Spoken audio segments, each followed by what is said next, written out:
하고 현대이지를 분석하여서 발표를 하게 됐습니다. 보시는 대로 목차가 산업 분석부터 밸류에이션까지 순서대로 진행을 하도록 하겠습니다. 먼저 산업 분석입니다.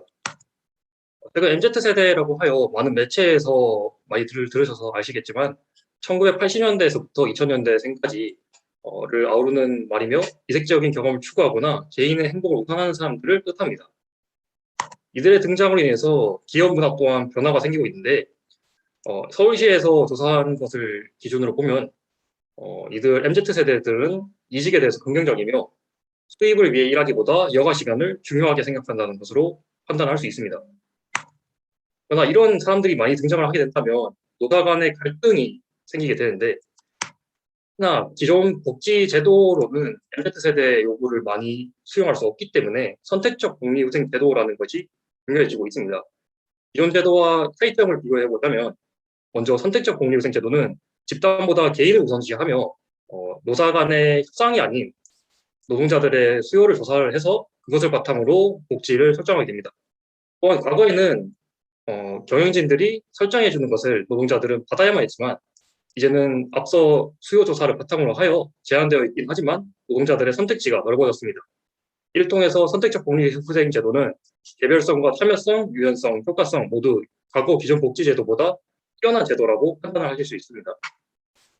만약에 기업이 선택적 복리후생 제도를 도입하게 된다면 기업은 임직원들에게 복지 포인트를 지급하게 되고, 임직원들은 지급받은 복지 포인트를 통해서 1년이라는 제한된 시간 안에 제한된 장소에서 사용을 하게 됩니다.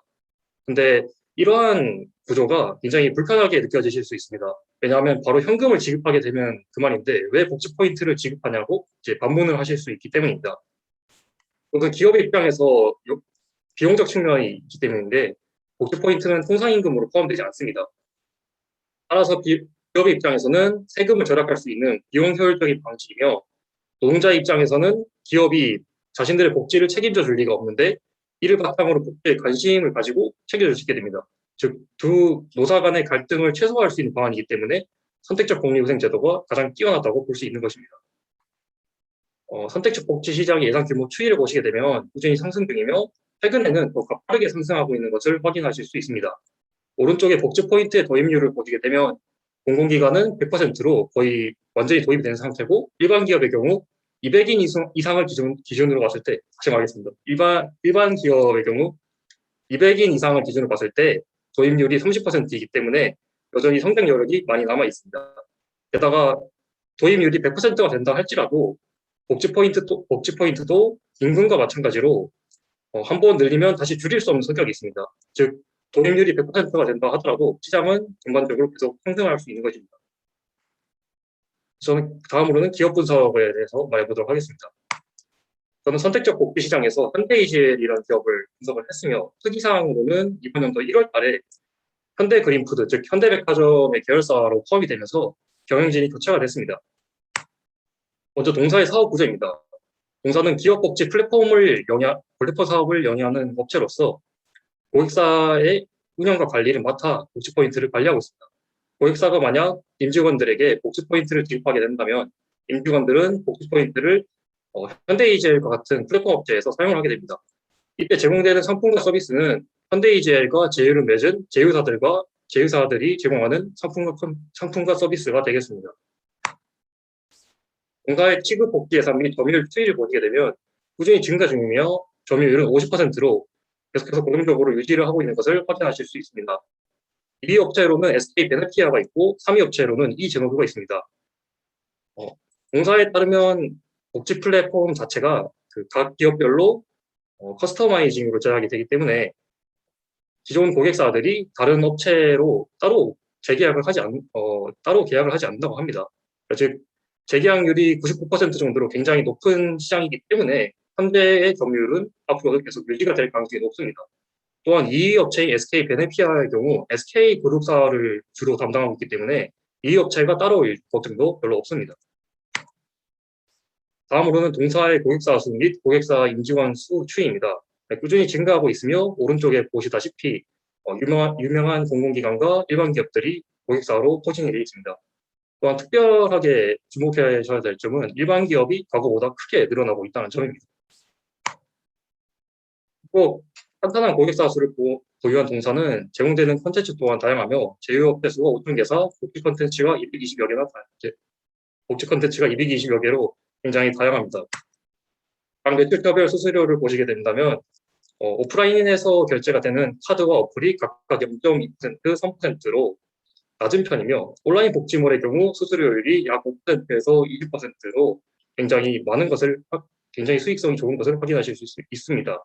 따라서 동사의 경우 온라인 복지몰의 이용률이 늘어나는 것이 중요하며 동사의 매출 구성을 봤을 경우 상품권 매출이 절반, 또한 왼쪽에서 말씀드렸던 수수료 매출이 절반으로 각각 반반을 담당하고 있습니다. 이때 수수료 매출이 평균적으로 11%이기 때문에 동사의 경우 일반 상품의 거래 대금액이 늘어나는 것이 중요합니다. 다음으로는 동사의 온라인 거래 대금 및 이용률 추이입니다. 현재 약 31%로 수정이 됐는데 이것을 향후에 늘려야지만 앞서 보았듯이 높은 수수료를 얻을 수 있습니다. 또한 동사의 경우 개인 추가 결제액이 꾸준히 증가하고 있는데 이는 작년부터 네이버 최저가 제도를 도입했으며 또한 동사에서 취급하고 있는 상품과 서비스가 증가하여 이용자들의 만족도가 증가했기 때문으로 판단이 됩니다. 또한 앞서 복지 포인트가 만약에 하락을 한다 하더라도 개인 추가 결제액이 증가하면서 버텨줄 수 있기 때문에 굉장히 긍정적으로 보입니다. 다음으로 동사의 경우 지역화폐 사업 또한 영위를 하고 있는데 지역화폐의 경우 사용자가 보통 소상공인 분들에게 직접 가서 결제를 하게 됩니다. 이 부분이 굉장히 많은 불편한 점들이 있었기 때문에 작년부터 현대이젤과 같은 위탁 업체들이 끼게 됐습니다. 소상공인 분들을 온라인 플랫폼에 입점시켜서 이용자들과 소상공인들의 연결고리를 만드는 역할을 하게 된 것입니다. 공사에 제가 문의해 본 결과 아직 매출액이 몇 %라고 말씀드리기는 어렵다고 하여 정확하게 추정이 불가능하지만 오른쪽에 보시다시피 지역화폐 발행 규모가 크게 늘어났고 향후에도 꾸준히 지속될 것이기 때문에 동사의 안정적인 먹거리가 될 것이라고 추정이 됩니다. 또한 동사의 경우 매출 원가율과 판관 비율, 그렇지 플랫폼 업체답게 판관 비율이 꾸준히 감소하고 있으며 매출 원가율 또한 상품권을 매입한 금액이 대부분이기 때문에 만약에 앞서 말씀드린 대로 일반 상품의 거래 대금이 늘어나게 된다면 매출 원가율 또한 감소를 할 수 있습니다. 즉 비용이 앞으로 계속해서 감소할 수 있는 기업인 것입니다. 또한 동사의 경우 부채 비율이 상당히 높기 때문에 근데 이 부분은 동사가 제휴업체들에게 거래 대금을 늦게 지급하기 때문에 그 부분이 부채로 인식되기 때문입니다. 실제로 개별 재무제표로 봤을 때 이자 비용이 5억 원 정도로 굉장히 낮은 수준을 유지하고 있습니다. 게다가 동사의 경우는 이번 연도 1월 달에 현대백화점 계열사에 편입이 되면서 과거 경영진들이 후속회사를 통해서 사업을 확장했던 부분들을 전부 다 매각을 했습니다. 그렇기 때문에 연결과 개별로 현금 흐름 추이를 볼 시 불필요한 캐펙스 지출이 없어지면서 동사의 현금 흐름은 이전보다 훨씬 더 깨끗해질 예정입니다. 또한 동사가 속한 공정업계의 영업이익률과 코어 추이를 보게 될 시 프랑스에서 사업을 영위하고 있는 에덴레드와 일본에서 사업을 영위하고 있는 베네핏원과 비교를 해보면 두 기업은 영업이익률을 20% 이상으로 높게 유지를 하고 있는데 동사의 경우도 조금씩 영업이익률을 높여가서 20% 정도 수준에 위치할 것으로 예상이 됩니다. 또한 과거에 기존 경영진들이 잘못 경영을 하던 부분들이 사라졌기 때문에 향후 밸류에이션 재평가를 받게 된다면 해당 기업들과 마찬가지로 상당히 높은 평가를 받을 수 있을 것으로 예상이 됩니다. 구체적으로 베네핏 1의 경우를 보게 된다면 해당 기업도 동사와 같이 복지 포인트를 위탁받으면서 성장을 한 기업입니다.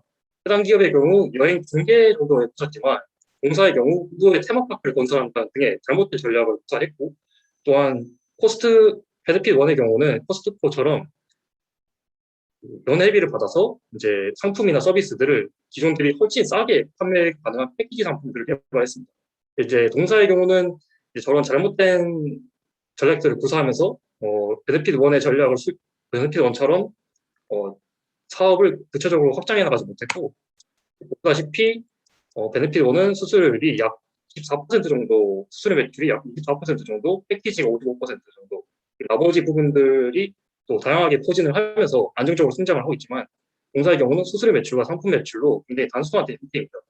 따라서 제가 생각하기에는 새로운 경영진을 맡게 된 해당 동사가 앞으로 신규 사업을 잘 확장해 나가는 거지 향후 베네핏 1처럼 크게 성장할 수 있는 동력이 될 것이라고 생각합니다.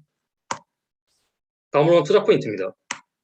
또 말씀드린 것처럼 현대백화점 그룹사에 포함이 됐다는 것입니다.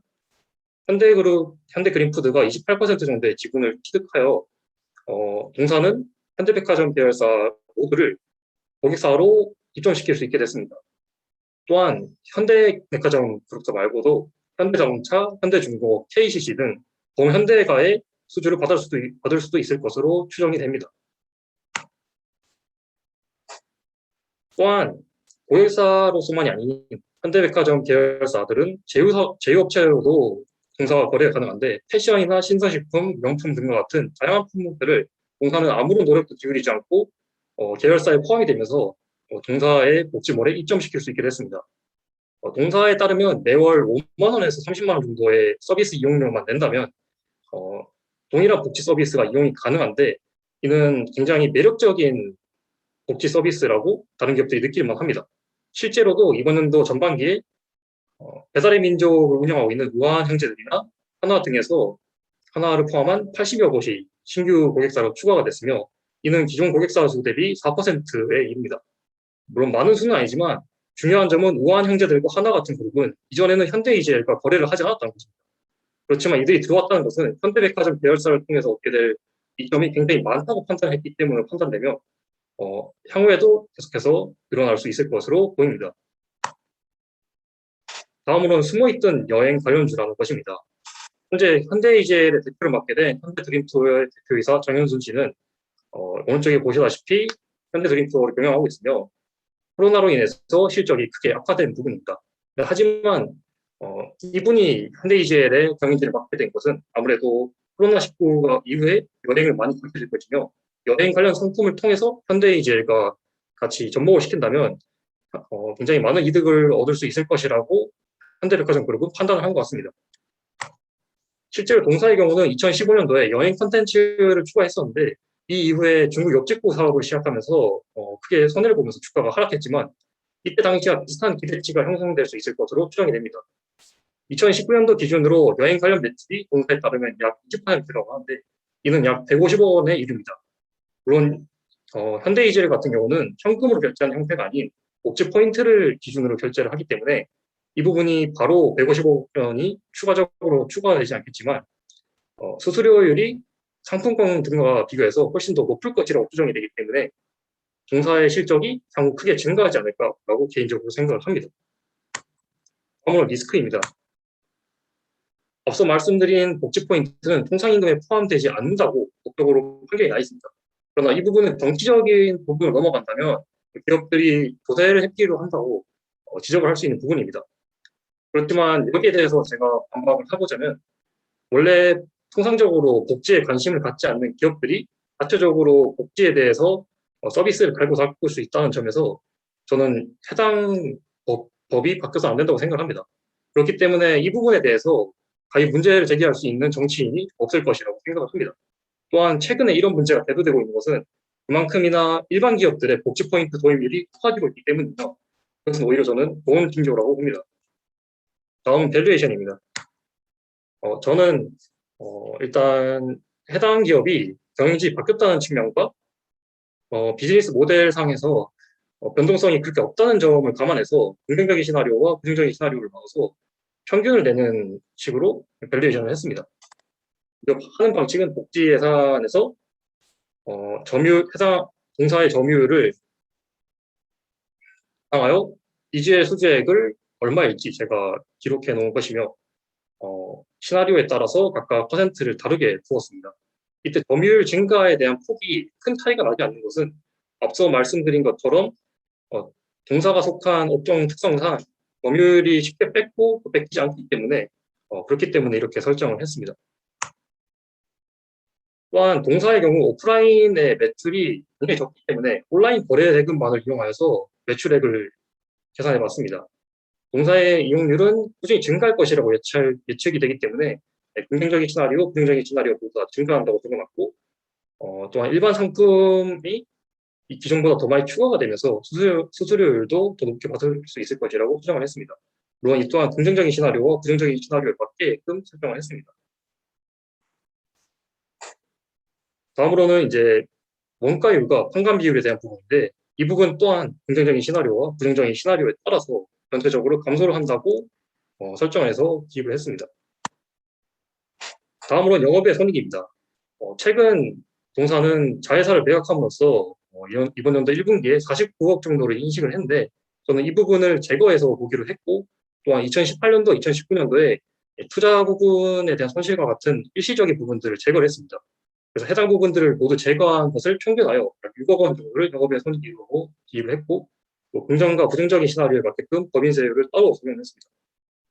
그리고 오른쪽에 보시다시피 자회사 매각으로 인한 매출액 기준 연간 7% 정도 감소가 예상되지만 자회사들이 그렇게 실속이 없었다는 것을 생각한다면 오히려 동사에게는 더 잘된 일이라고 생각합니다.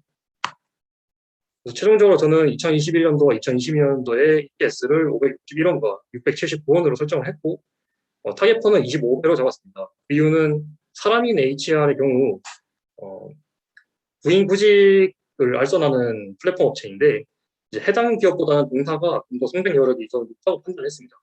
또한 베네핏 원의 경우는 한국과 비슷한 일본에서 사업을 영위하고 있는 회사이며 동사의 수수료 매출, 동사와 동일한 수수료 매출이 약 한 25% 정도인 것으로 추정이 돼서 이제 그 부분을 감안한다면 동사가 받을 수 있는 펀은 최소 20배에서 30배라고 생각을 했습니다. 그 두 가지를 평균해서 평균 퍼 25배를 적용했고 각각 목표 주가를 14,000원과 17,000원으로 설정했습니다.